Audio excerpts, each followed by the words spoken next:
150 വർഷങ്ങൾക്ക് മുമ്പാ. അന്ന് ഇവിടെ മൂപ്പ് ഭരിച്ചിരുന്ന പ്രതാപശാലിയായ ഒരു കാർന്നോരുണ്ടായിരുന്നു. ആ കാർന്നോര് തഞ്ചാവൂരിൽ നിന്നങ്ങണ്ട ഒരു നൃത്തക്കാരിയെ മേഡമെ കൊണ്ടുവന്ന് താമസിപ്പിച്ചു. നാഗവല്ലി എന്നായിരുന്നു ആ തമിഴത്തിയുടെ പേര്. തമിഴത്തി വേറൊരാളുമായിട്ട് സ്നേഹത്തിലായിരുന്നു. രാമനാഥന്റെ പേരുള്ള ഒരു നൃത്തക്കാരനുമായിട്ട്. കാർന്നോര് എങ്ങനെയോ ഈ രഹസ്യങ്ങളൊക്കെ അറിഞ്ഞു. അന്ന് അർദ്ധരാത്രി നാഗവല്ലിയെ കാർന്നോരെ നമ്മുടെ തെക്കിനിലിട്ട് വെട്ടിക്കൊന്നുകളഞ്ഞു.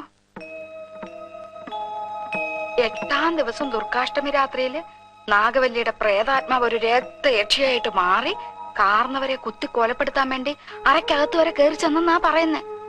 അതീ പിന്നെ നാഗവല്ലിയുടെ പ്രേതാത്മാവ് തീരാപ്പകയോടെ ഈ തറവാട്ടിലൊക്കെ അലഞ്ഞടക്കാൻ തുടങ്ങി. ഇതൊക്കെ മുത്തശ്ശിമാര് പറഞ്ഞു കേട്ട കഥകളാണേ. സത്യം എന്താണെന്ന് ആർക്കറിയാം.